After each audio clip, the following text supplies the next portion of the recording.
तो आज भी रिवीजन कराते हैं ना। आज हम लोग एफएक्यू नहीं, ठीक कर रहा है, एफएक्यू फ्रीक्वेंटली आस्क्ड क्वेश्चन ना, ठीक है। वहां पर भी मैंने बीएससीआईटी में, आपका तो बीएससीआईटी में सी प्रोग्रामिंग में फर्स्ट यूनिट समाप्त होने के बाद मैंने एफएक्यू करवाया था, ठीक है। एफएक्यू से ये बेनिफिट होगा आपको कि अगर आप जवाब नहीं देते हैं तो आप जरूर उस क्वेश्चन के बारे में जाकर घर पर देखिएगा और सोचिएगा, ठीक है। आप ही के बीच में कुछ स्टूडेंट्स होंगे जो उस क्वेश्चन का आंसर देंगे, ठीक है। और आप क्यों नहीं उसका आंसर दे रहे हैं, क्लास छूटा हुआ है तो आप वीडियो देखिए, टीचर से हेल्प लीजिए, वो चीज आपको करना मैंडेटरी है। वैसे एक बार एफएक्यू मैंने कराया है ना इस बैच में, ठीक है। तो चलिए, तो यहाँ पे कुछ क्वेश्चंस हम पूछेंगे, ठीक है। कोई जरूरी नहीं है कि सारा क्वेश्चन का आंसर आप दे ही दे, लेकिन कुछ ऐसे स्टूडेंट्स हैं जो आंसर दे भी सकते हैं, ठीक है। अगर आपका क्लास छूटा हुआ होगा तो उसको कवर करने का कोशिश कीजिए, क्योंकि सारा वीडियो अपलोड कर दिया गया है। तो आइए स्टार्ट करते हैं हम लोग स्टार्टिंग से ही, ठीक है। कहीं से जहां तक क्लास चला है वहां से हम लोग कहीं से भी क्वेश्चन रेज करेंगे, और आपके पास भी अगर कोई प्रॉब्लम होगा तो आप रेज कर सकते हैं। आइए हम स्टार्ट करते हैं। सबसे पहले यहाँ पे कहीं से भी, ठीक है, ऐसा नहीं कि जो फर्स्ट यूनिट है वहां से ही सीक्वेंस ऑर्डर में, कहीं से भी एफएक्यू में कहीं से भी क्वेश्चन किया जाता है। चलिए, तो फर्स्ट क्वेश्चन ये है, what is the criteria of CPU scheduling algorithm. जो भी प्रोसेस शेड्यूलिंग एल्गोरिथम हम लोग पढ़ रहे हैं उसका ऑब्जेक्टिव क्या है। व्हाट इज द क्राइटेरिया या what is the objective of, ठीक है, प्रोसेस शेड्यूलिंग एल्गोरिथम या सीपीयू शेड्यूलिंग एल्गोरिथम। कौन बताएंगे, हैंड रेज करें, ठीक है। देखिए इतने ऑफलाइन स्टूडेंट्स में हैं, लेकिन यहाँ पे 1 2 3 4 5 6 7 8 8 स्टूडेंट ही हैंड रेज कर रहे हैं। तुम तो क्लास रेगुलर किए हो, हाँ कॉर्नर में, हाँ खड़े हो, क्यों नहीं। तो क्लास ऑनलाइन भी तो किए होंगे। अब देखिए, अब इसे अब यहाँ पे कहाँ, देखिए ध्यान दीजिए, ठीक है। कहाँ बैठ जाओ, कहाँ पे आपको प्रॉब्लम फेस हो रहा है, क्यों नहीं यहाँ 4 ही 5 स्टूडेंट क्यों हैंड रेज कर रहे हैं। कहीं ना कहीं आपका वहां पे फोकस नहीं हो रहा है, ठीक है। अब देखिए, अगर आप पढ़ाई में अगर आप एक्सक्यूज देने लगेंगे तब तो उसका अब कोई ये नहीं है। आप बोलने लगे, अगर हम पूछे कि आप क्यों नहीं बता रहे हो तो आप बताइएगा कि सर नेटवर्क इशू था, ठीक है, या घर में कोई अर्जेंट काम आ गया, फैमिली प्रॉब्लम हो गया। ये अगर आप एक्सक्यूज देने लगेंगे तो हर तरह का एक्सक्यूज आप दे सकते हैं, ठीक है। वो पढ़ाई में हम उस एक्सक्यूज को नहीं मानते हैं, ठीक है। आपको यहाँ पे स्टडी को प्राइमरी टास्क मानना ही होगा। सेकेंडरी टास्क हर तरह का हो सकता है कि आज मेरा तबीयत डाउन लग रहा है, हो सकता था कि आज हम छुट्टी ले ले, लेकिन मैंने सोचा कि नहीं, पढ़ाई आपका डिस्टर्ब होगा, ठीक है। तो आपको भी उसी तरह से आपको सोचना होगा। मोबाइल रखो जी, क्या देख रहे हो मोबाइल में, मोबाइल हाथ से हटाओ। मोबाइल रखो, बैग में रखो या पैकेट में रखो। हाँ, तो 4 5 स्टूडेंट, अब यहाँ पर देखिए उन लोग बता रहे हैं, फिर मैं उस चीज को समझाता हूँ, आप ध्यान दीजिएगा, ठीक है। चलो, तुम हैंड रेज किया था, बताओ। पहले सही हो जाए, सही से खड़े हो नीचे, अब ऐसा नहीं। अब कहीं पर भी खड़े हैं, यही है ना, ऑल ऑफलाइन में हम क्या देखेंगे, आप ऐसे करके जवाब नहीं देंगे, ठीक है। अब कहीं पर भी है तो सही से आपको जवाब देना है। पैकेट में हाथ करके भी आपको आंसर नहीं देना है। आप तो सलमान खान तो नहीं है कि बिग बॉस में आया तो वो अपना, उसका वो क्या है, उसका वो स्टाइल नहीं है, वो बॉस है, उसको सभी कोई देख रहा है। उसके ऊपर कौन है बिग बॉस में, उसके ऊपर कौन है, वो तो वो हीरो है एक तरह से, वहां बिग बॉस जो प्रोग्राम चल रहा है, ठीक है।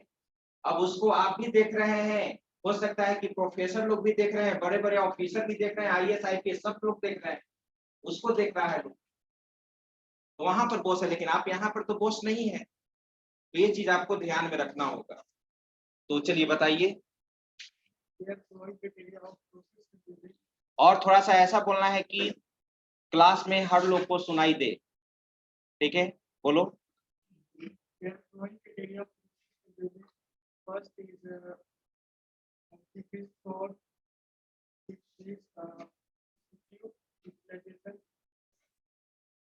Decrease CPU utilization, decrease CPU utilization, CPU utilization कम यूज होना चाहिए, इंक्रीज होना चाहिए ना।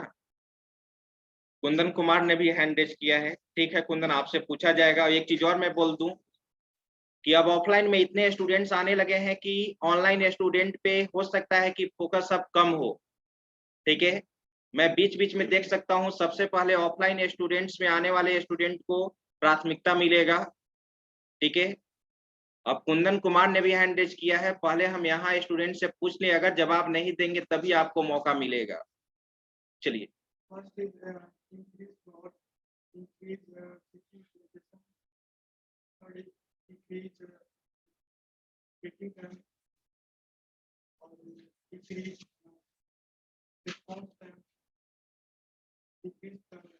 वेरी गुड, बैठिए।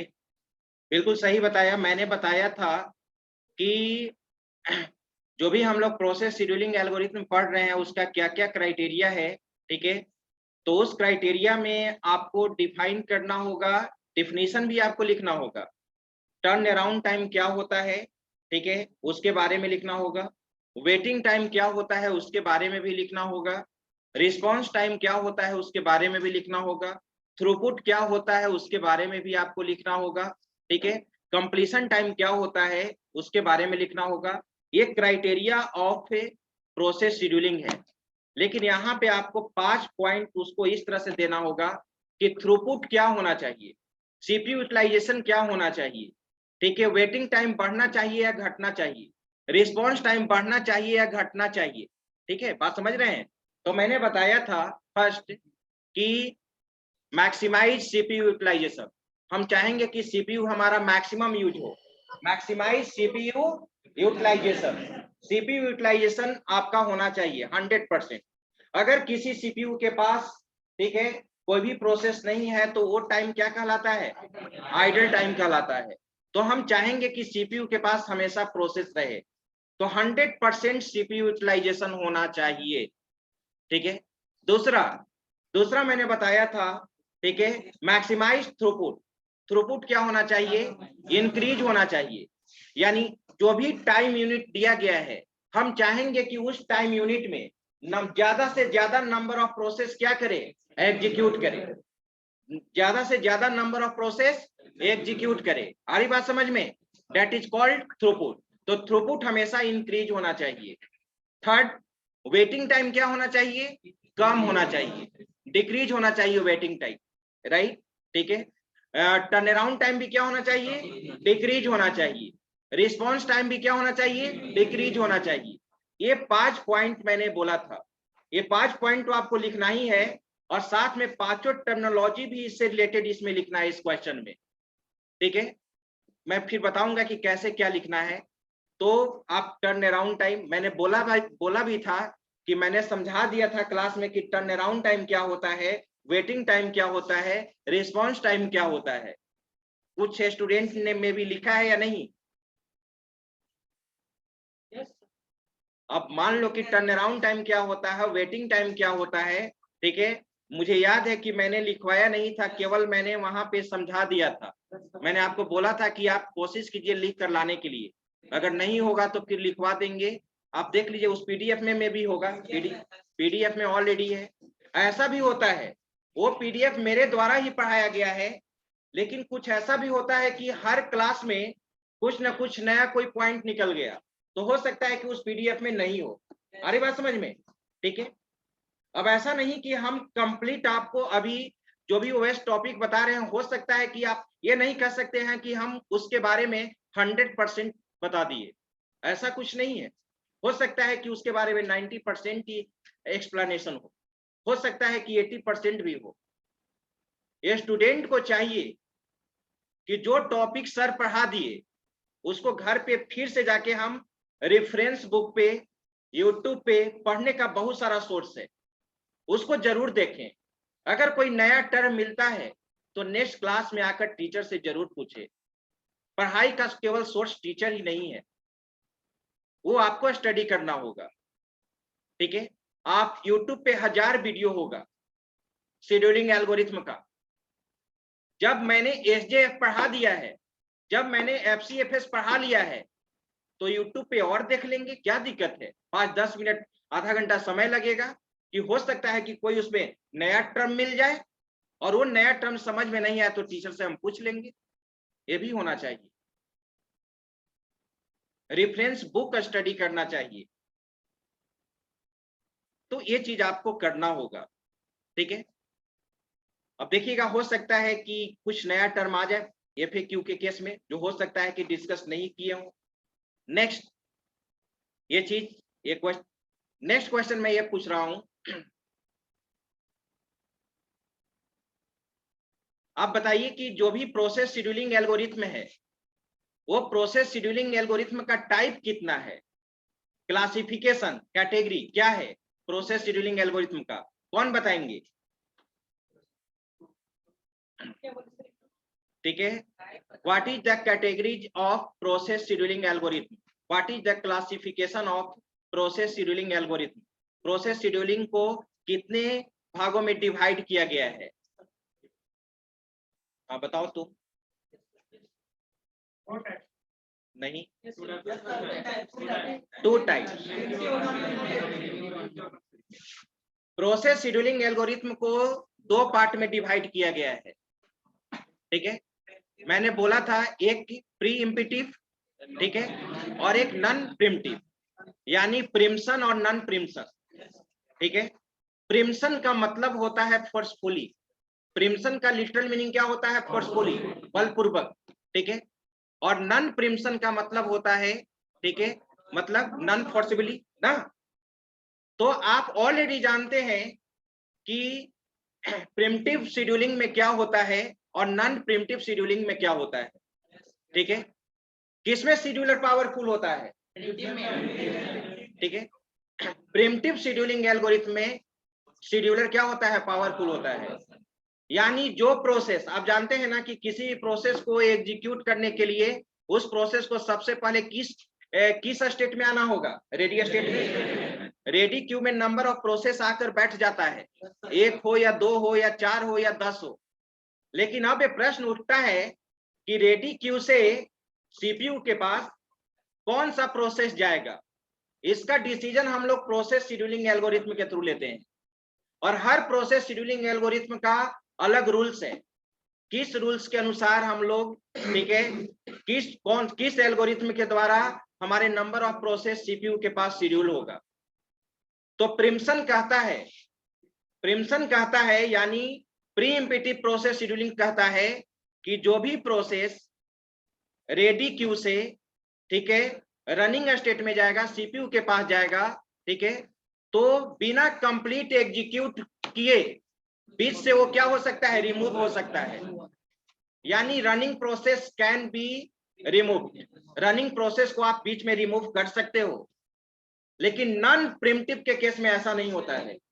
जो प्रोसेस एक बार सीपीयू के पास शेड्यूल हो जाएगा, वो तभी रिमूव होगा जब वो कंप्लीट एग्जीक्यूट कर जाएगा, कंप्लीट एग्जीक्यूट कर जाएगा। ये चीज आपको बताना होगा डिफिनीशन में। और पूछा जाएगा कि ठीक है, आपने डिफिनीशन तो बता दिया, लेकिन कुछ प्रोसेस शेड्यूलिंग एल्गोरिथम का एग्जांपल, ठीक है, प्रिमिटिव के केस में दीजिए और नॉन प्रिमिटिव के केस में दीजिए। तो क्या क्या है बताइए।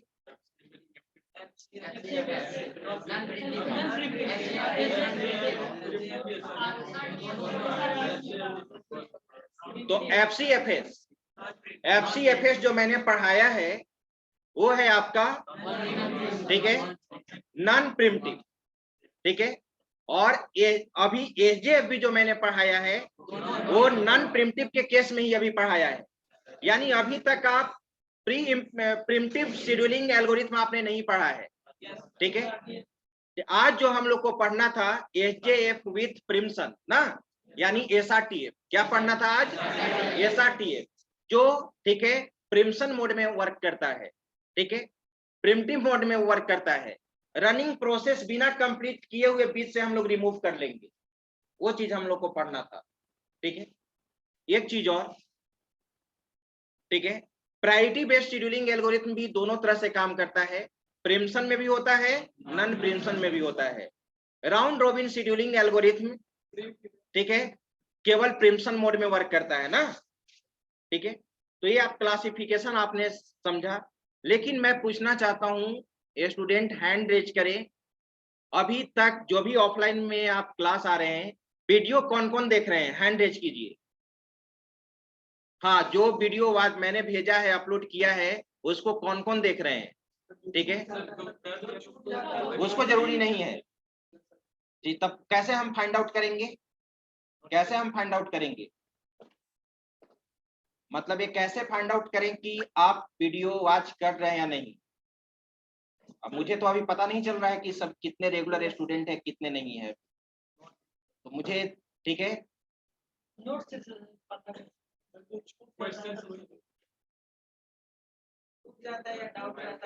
अच्छा ठीक है, एक मिनट, आप बताइए FCFS प्रोसेस शेड्यूलिंग के बारे में कौन कौन बता सकते हैं, यानी फिर भी मतलब 10 स्टूडेंट्स और मे बी 40 स्टूडेंट्स होंगे, तो FCFS शेड्यूलिंग एल्गोरिथम का वीडियो में भी 3-4 क्लास पहले ही है, तो इसका मतलब आपने वीडियो वॉच नहीं किया, या वो ऐसा क्या प्रॉब्लम हो रहा है, वीडियो देखने से क्या आपको समझ में नहीं आ रहा है, जो वास्तविकता है वही टीचर से आप डिस्कस कीजिए, तभी आप सीख पाइएगा। या आप वीडियो नहीं देख पा रहे हैं, या वीडियो सर्च करने में आपको प्रॉब्लम हो रहा है, नहीं तो हम जैसे ही वीडियो अपलोड करेंगे हम ग्रुप में डाल देंगे, जैसे अभी BSCIT का सी प्रोग्रामिंग का क्लास ले रहे हैं, तो जैसे ही वीडियो अपलोड करते हैं उनके ग्रुप में डाल देते हैं, उनको सर्च नहीं करना पड़ रहा है। लेकिन आप लोग का क्लास बहुत पहले ही स्टार्ट हो गया है, मैंने पहले भी बता दिया है कि प्लेलिस्ट बना हुआ है, कैसे सर्च करना है। तो मेरा कहने का मतलब ये है, ठीक है, कि आप हर वीडियो को देखिए, अगर जो क्लास आपका छूट गया है या जहां पे प्रॉब्लम हो रहा है, हो सकता है कि आप आज के क्लास में अगर 50% समझे, 50% क्यों नहीं समझ में आया, तो आप उसको वीडियो को देखिए, इसलिए वीडियो वहां पे अपलोड किया गया है, क्योंकि ये आउटपुट, मुझे ये आउटकम नहीं चाहिए कि आगे का 5 या 10 स्टूडेंट केवल बता रहे हैं, इसको जल्दी आपको समाप्त करना होगा इस चीज को। जैसे मैं हर तरह से हेल्प करने के लिए रेडी हूँ, आप कह रहे हैं कि क्लास में सर रिवीजन करा दीजिए, ठीक है, कोई दिक्कत नहीं है, मुझे समय बहुत है आपके पास, लेकिन उस समय को यूटिलाइज करना है, हर दिन आपको कुछ ना कुछ नया चीज जानना है। अब आप ये चीज नहीं जान रहे हो, तो जो पहले का वीडियो अपलोड हो गया है उस चीज को आपको वॉच करना होगा। हाँ बोलिए, जाओ, आ रही बात समझ में? Next question.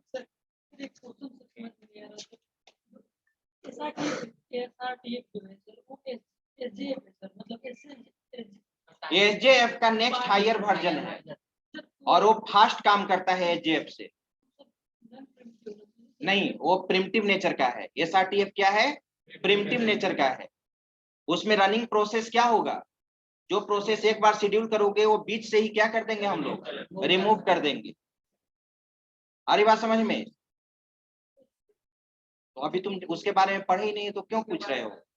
अभी तो आप 2 ही तरह का शेड्यूलिंग एल्गोरिथम पढ़े हो, FCFS और AJF, और दोनों आपने नॉन प्रिम्पशन मोड में पढ़ा है। जो प्रोसेस को आप एक बार CPU के पास शेड्यूल कर दे रहे हैं, वो कंप्लीट एग्जीक्यूट होने के बाद ही टर्मिनेट हो रहा है, बीच से कहाँ रिमूव कर रहे हैं। अब बीच से कैसे हम लोग रिमूव करेंगे, वो SRTF में न देखेंगे। आ रही बात समझ में? ठीक है, अभी क्या तो कुछ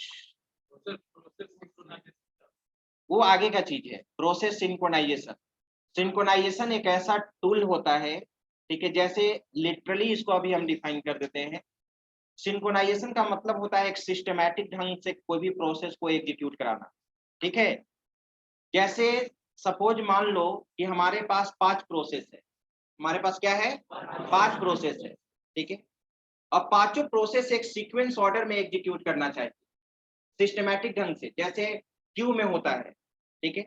अगर सारा प्रोसेस एक ही बार एग्जीक्यूट कर दिया तो वो सिंक्रोनाइजेशन नहीं हुआ, वो सिंक्रोनाइजेशन नहीं हुआ।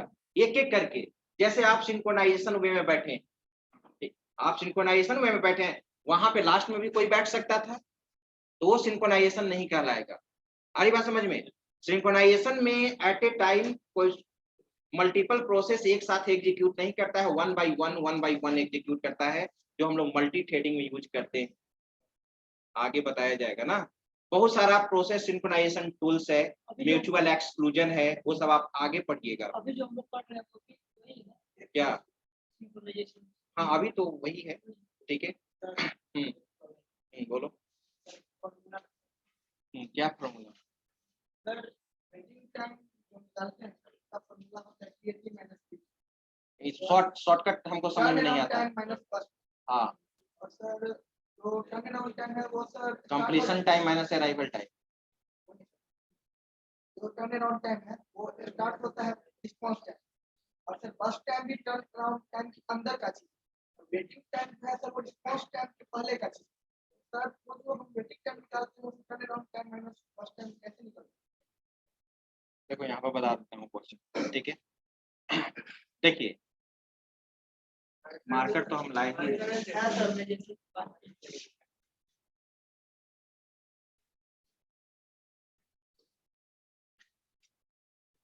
लेकिन यहाँ पे बच्चा लोग कैसे देखेगा ये नहीं समझ में आएगा।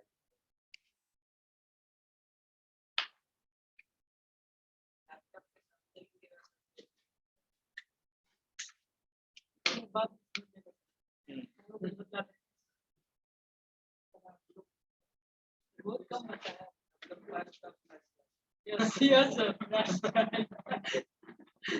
यहीं पे बता देते हैं, नोटपैड स्टार्ट कर लेते हैं।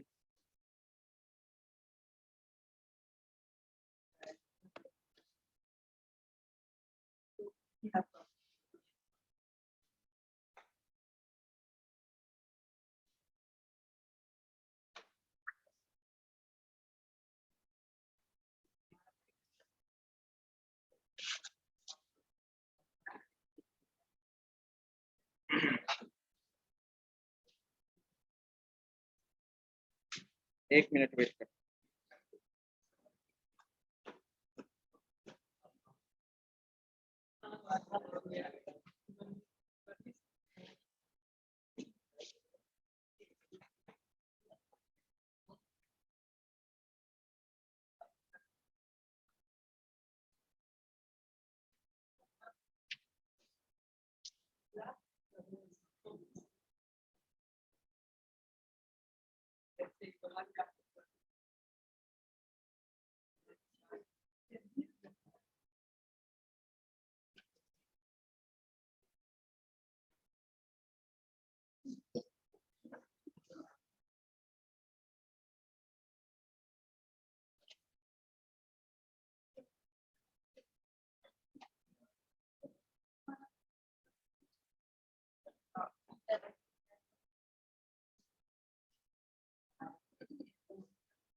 ध्यान दीजिए,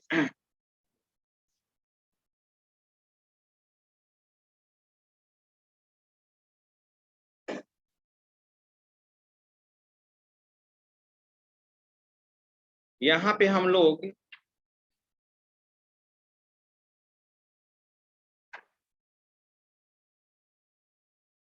ये हमारा यहाँ पे रेडी क्यू है, क्या है? Ready queue.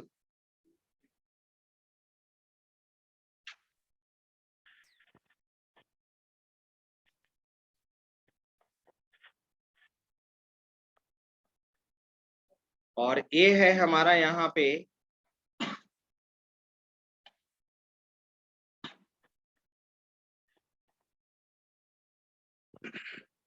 CPU.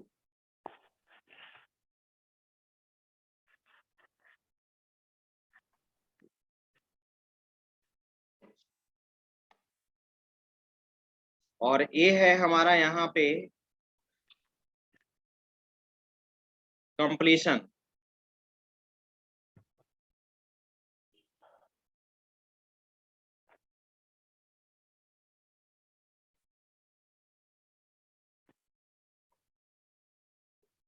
Completion time, ठीक है। और ये है हमारा यहाँ पे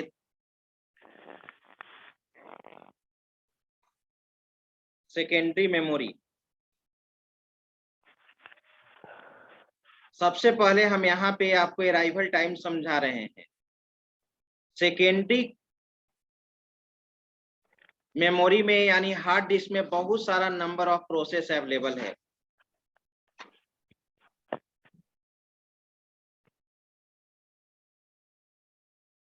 किसी चीज को कॉन्सेप्ट क्लियर कर लेना बेहतर है।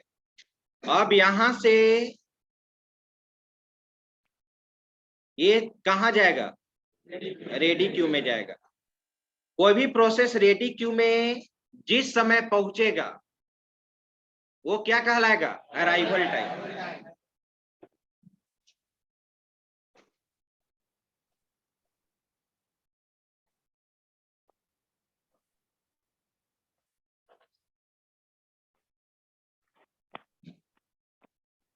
ये हमारा यहाँ पे अराइवल टाइम है, ठीक है। अराइवल टाइम में कहीं कोई दिक्कत नहीं। अब रेडी क्यू में बहुत सारा नंबर ऑफ प्रोसेस मान लो कि आ सकता है, या एक प्रोसेस भी हो सकता है, 4 प्रोसेस भी हो सकता है ना।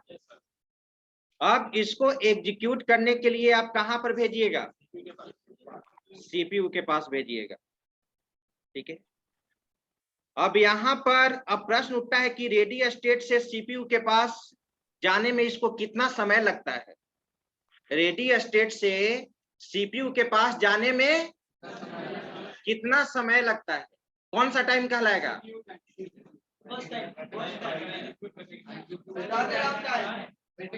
Waiting time. रेडी क्यू में नंबर ऑफ प्रोसेस है और सीपीयू के पास उसको एग्जीक्यूशन के लिए आप भेज रहे हैं, कब गया? वो वेटिंग टाइम ना हो गया जी। हम ये कहाँ कहें कि उस प्रोसेस को एग्जीक्यूट करने में इतना समय लग रहा है? मैं तो ये बोल रहा हूं कि रेडी क्यू से वो सीपीयू के पास कब गया। आ रही बात समझ में? तुम एक लाइन में लगे, मान लो कि तुम, जैसे मैंने बैंक का एग्जांपल भी आपको दिया था, ठीक है। तो बैंक में आप किस समय पहुंचे, वो आपका क्या हुआ? अराइवल टाइम, ठीक है। आप कब, जो काउंटर जो पैसा डिपॉजिट करने वाला है, कब आप फ्रंट में वहां पे पहुंच गए? या हाँ, तो वो जितना समय लगा वो आपका वेटिंग हुआ ना। तो ये रेडी क्यू से सीपीयू के पास पहुंचने में जितना समय लग रहा है वो यहाँ क्या कहलाएगा? Waiting time.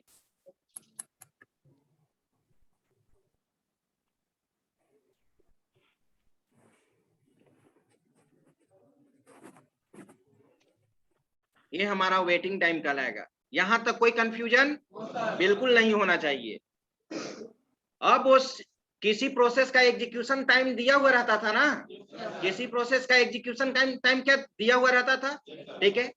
तो कोई भी प्रोसेस अगर एग्जीक्यूशन टाइम दिया हुआ है, या बस टाइम दिया हुआ है, या सीपीयू टाइम दिया हुआ है, या प्रोसेसिंग टाइम दिया हुआ है, चारों का मतलब एक होता है। सभी कोई अपना दिमाग में बैठा लो, CPU time, execution time, burst time और प्रोसेसिंग टाइम, ठीक है। ये क्या है? सेम है। तो अब वो किसी प्रोसेस का एग्जीक्यूशन टाइम अगर 4 सेकेंड है, तो 4 सेकेंड उसको 4 सेकेंड तो उसको कंप्लीशन तक पहुंचने में समय लगेगा ना। तो तुम ही बताओ, सीपीयू से कंप्लीट यहां तक जाने में, कंप्लीशन करने का मतलब यहाँ कंप्लीट हो रहा है ना। तो तुम बताओ कि सीपीयू से कंप्लीट तक जाने में ये टाइम क्या कहलाएगा? वेटिंग टाइम, एग्जीक्यूशन टाइम या प्रोसेसिंग टाइम। मैंने यहाँ लिख दिया बस टाइम।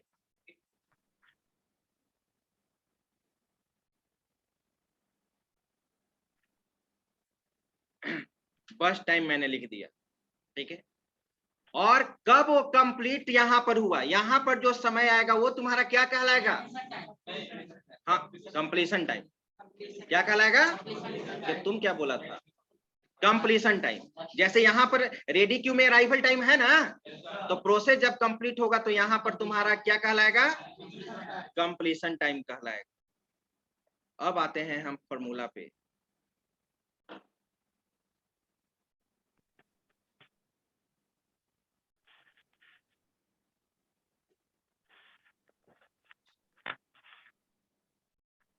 ये हो गया हमारा कंप्लीशन टाइम। चलिए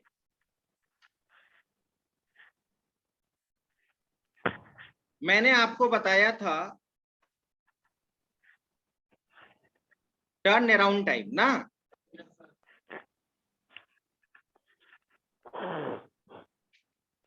टर्न अराउंड टाइम। तो टर्न अराउंड टाइम का फॉर्मूला मैंने आपको बताया था, क्या बताइए?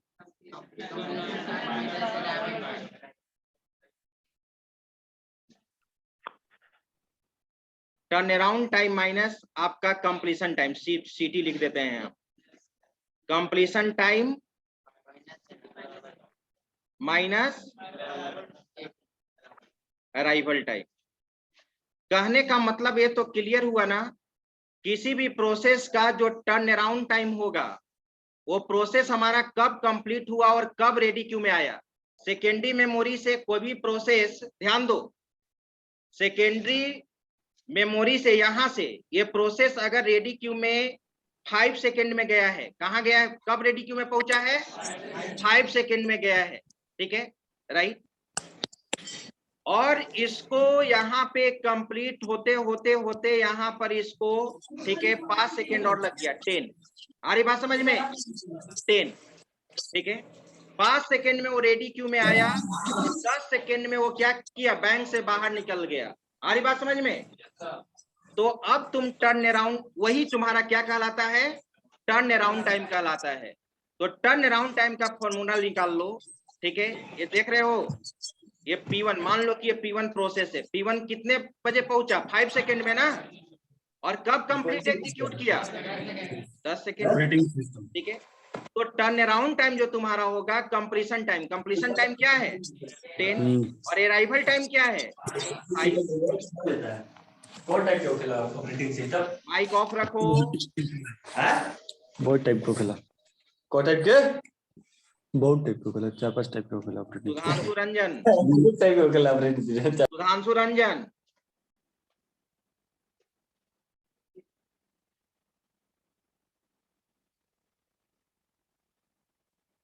ठीक है। तो 10 - 5 ये तुम्हारा क्या हो गया? इसी तरह से तो हमारे पास बहुत सारा ना प्रोसेस है, P2, P3, P4। सब पहले रेडी क्यू में जाएगा, बैंक में कितने बजे पहुंचेगा और बैंक से कितने गेट से बाहर कब आया, वही तुम्हारा क्या हुआ? Turn around time. यहां कोई दिक्कत? अब आई, अब क्या बन जाएगा सर, देखो वो भी तो अभी हम लिख रहे हैं, हर तरह से तो हम बता रहे हैं, ठीक है। अब यहां पर और एक ही चीज होगा, एक ही चीज होगा, जो तुम कहना चाह रहे हो उसको कैलकुलेट करो, यहां पे एक ही चीज होगा। अब आप यहां पे अब यहां पर तुम देखो, सपोज ये जो P1 था, ध्यान दीजिए, P1 कितने 5 सेकेंड में पहुंचा ना।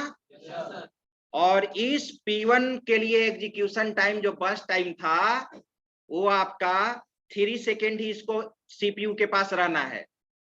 3 सेकेंड जब ये सीपीयू के पास रह जाएगा तो ये कंप्लीट एग्जीक्यूट कर जाएगा। लेकिन देख रहे हैं कि 3 सेकेंड तक इसको सीपीयू के पास रहने के लिए, ठीक है, इसको टोटल समय टर्न अराउंड टाइम कितना लग गया? 5।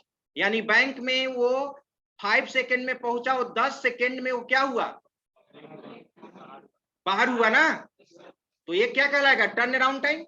लेकिन इसको तो केवल, अगर सब कुछ रास्ता क्लियर रहता तो इसको केवल कितना समय लगता? 3 सेकेंड, जो एग्जीक्यूशन टाइम है, देख रहे हो।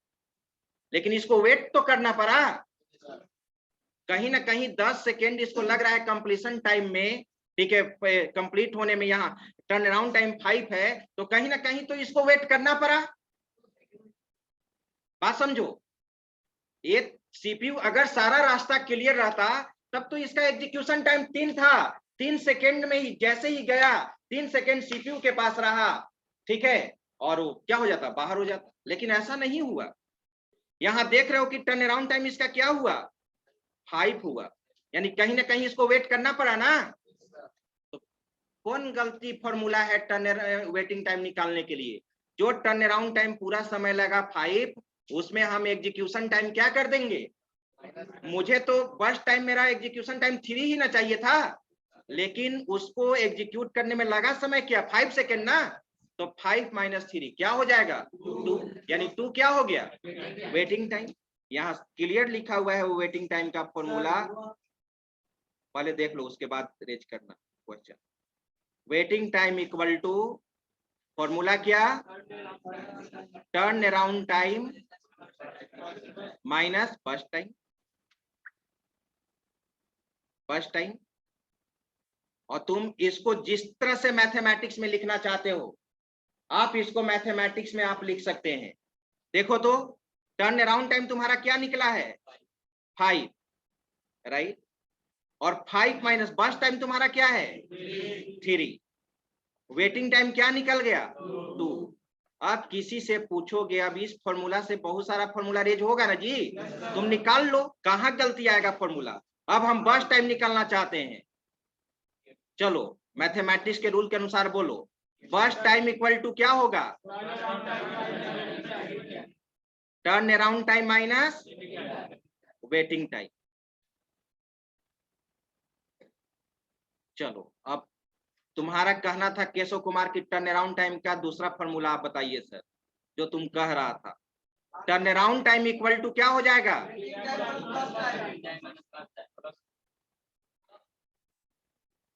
Waiting time plus burst time.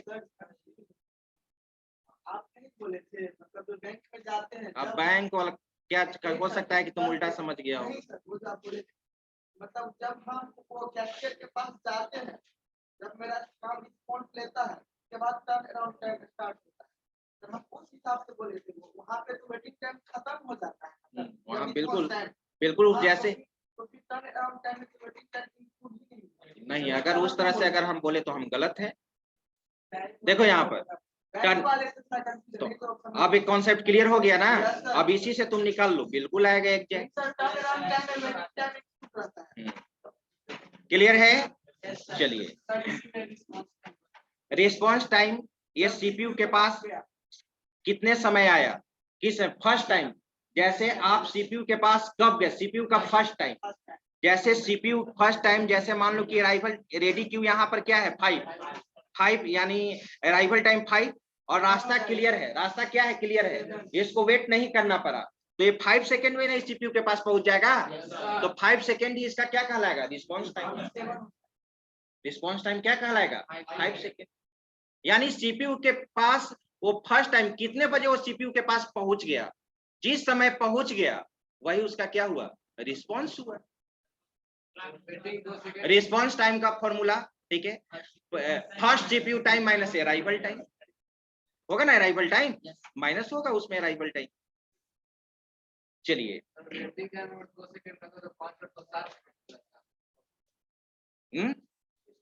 कैसे अभी तक समझ जाएगा। कैसे अभी कहाँ, अभी तुम यहाँ पर वेटिंग टाइम 2 है, अराइवल टाइम 5 है।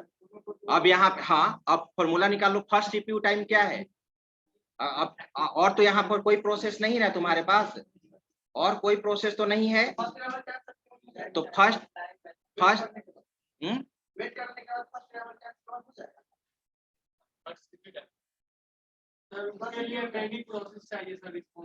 वही वही तो हम कह रहे हैं कि 1-2 प्रोसेस और रहेगा तब ना, वही। अब ऑलरेडी तुम यहाँ तो अभी एक ही प्रोसेस को ना हम इंटर करा रहे हैं, वही तो हम कह रहे हैं कि अगर 5 अभी कोई प्रोसेस है, अभी ये प्रोसेस इसके पहले अभी जो यहाँ प्रोसेस अराइवल टाइम तुम्हारा इसका 5 रहा यहाँ पर, और इसके पहले और कोई प्रोसेस है, और कोई प्रोसेस नहीं है। अब तो अब जैसे ही रेडी क्यू में गया तो इसको 5 सेकेंड यहाँ पर क्या लगा, 5 सेकेंड में पहुंचा, ठीक है, और पहले से इसका तुम क्या बोल रहे हो, पहले से बोलो,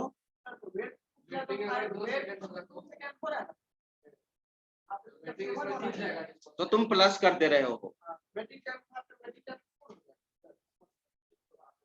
कहाँ ऐसा होता था इंक्लूड, हम लोग फर्स्ट अराइवल टाइम से क्या करते थे, 80 को माइनस कर सर यहाँ पे तो सर डायरेक्ट 5 कैसे होता है मतलब फर्स्ट अभी यहाँ पर एक ही प्रोसेस है, इससे एग्जैक्ट हम लोग को पता नहीं चल रहा है।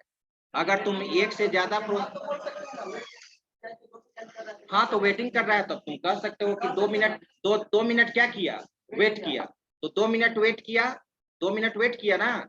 और इसका कंप्लीशन टाइम क्या था। अब एग्जैक्ट तुम तभी निकाल सकते हो जब हमारे पास एक दो और प्रोसेस होगा। इसमें कंप्लीशन टाइम को तो आप देखते थे यहाँ पे, रिस्पॉन्स टाइम में तो कोई प्रॉब्लम होना ही नहीं चाहिए,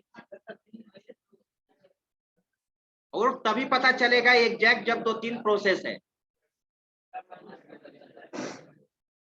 चलिए, और इसके बाद अब इसमें कोई और प्रॉब्लम है नहीं। हाँ बोलो।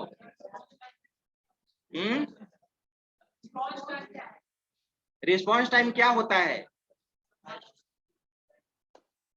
अब देखो, अब इसके लिए मैंने यहाँ पे प्रीवियस क्लास में मैंने गैंट चार्ट समझाया था ना, तो उसमें आप रिस्पॉन्स टाइम नहीं देखे थे। वीडियो तुम देखना, वीडियो देखे हो अभी एक भी नहीं, तो आप देखिएगा तब ना। अब यहाँ पे उसके लिए हमको 3-4 और प्रोसेस, 2-3 प्रोसेस लेकर दिखाना पड़ेगा। और रिस्पॉन्स टाइम तो कितना बार हम लोग कैलकुलेट भी किए हैं। और रिस्पॉन्स टाइम का फॉर्मूला मैंने बताया था, first CPU time minus arrival time.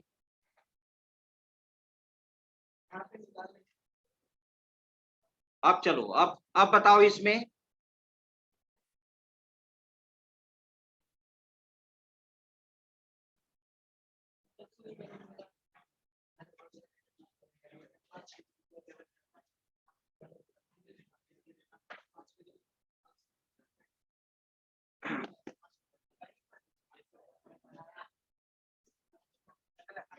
Question दिए थे हम एक बार लिखने के लिए, दिए थे ना।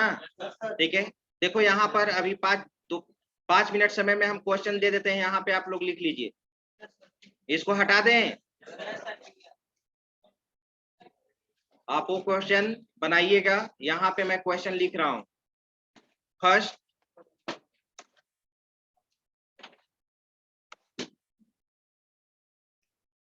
Find turn around time, waiting time, average waiting time and average turn around time, और रिस्पॉन्स टाइम भी निकाल लेना। यहीं पे मैं लिख देता हूं कोमा देकर, RT response time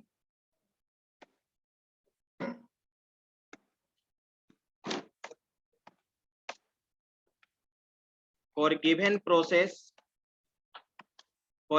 process using FCFS and SJF।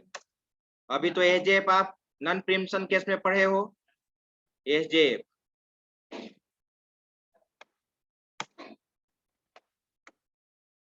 Process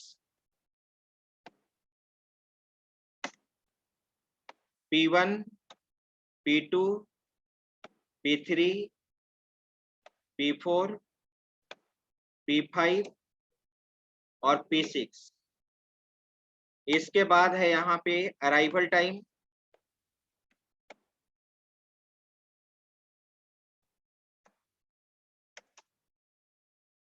zero, 1, 2, 3, 4, 5। इसके बाद यहाँ पे CPU टाइम है। CPU टाइम आपको मालूम है एग्जीक्यूशन टाइम कहने का मतलब, ठीक है। यहाँ पे है, ठीक है, 2, यहाँ पे है 4, यहाँ पे है 8, यहाँ पे है 9, यहाँ पे है 3 और यहाँ पे है 4। ठीक है, दूसरा क्वेश्चन, आपको इसको लिख कर मुझे दिखाना है।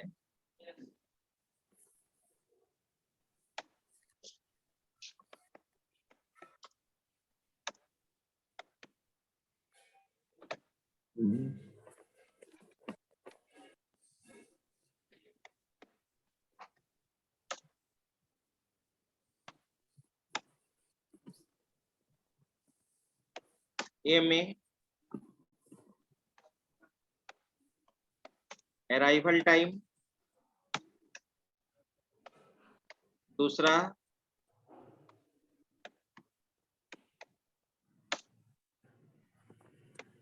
Turn around time, C waiting time,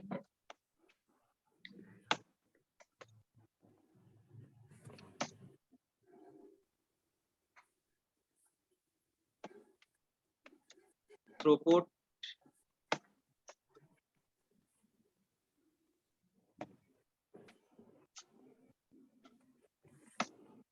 arrival time हो गया, turn around time,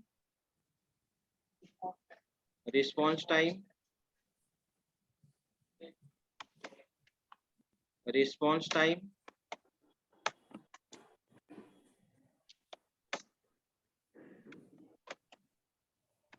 completion time और एक बस्ट टाइम।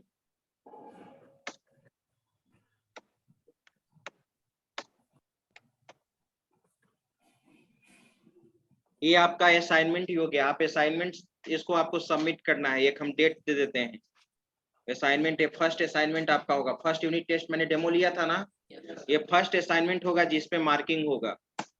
असाइनमेंट का एक आप अलग कॉपी बना लीजिए असाइनमेंट का, ठीक है, आप सबमिट कीजिएगा, ठीक है, और उसको फिर हम रिटर्न कर देंगे चेक करके। फिर हाँ कॉपी ही एक बना लो।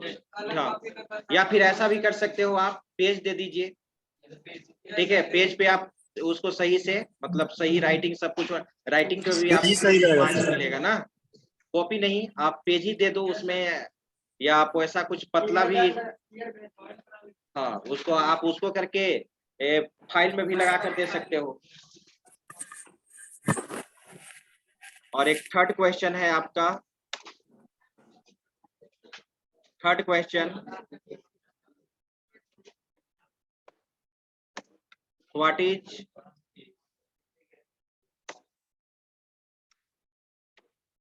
scheduler, explain different types of, और ऑनलाइन एक्सेप्टेड नहीं होगा, ठीक है, आपको ऑफलाइन ही, जो भी ऑनलाइन स्टूडेंट्स आप सुन रहे हैं, ठीक है,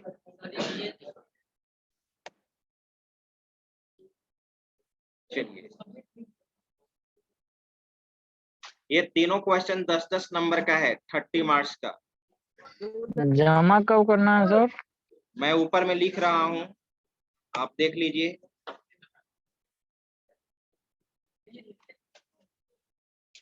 असाइनमेंट ए ओएस का असाइनमेंट फर्स्ट है, ऑपरेटिंग सिस्टम, ऑपरेटिंग सिस्टम, ठीक है,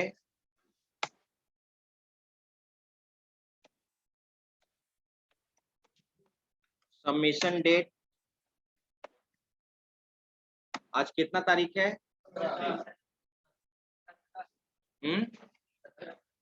17। हाँ मंडे को कौन सा डे हो रहा है देखो, डेट 22,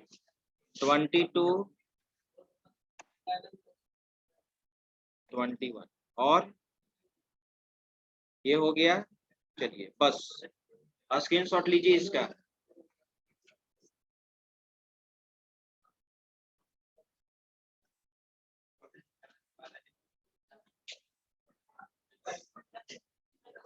अटेंडेंस दे दिया, अटेंडेंस। ऑनलाइन स्टूडेंट स्क्रीनशॉट ले लिए? Yes, sir. Yes, sir. Okay, yes Yes, sir. sir. 22 को जमा करना है। ठीक है, तो नेक्स्ट क्लास में हम लोग देखते हैं। Thank you all of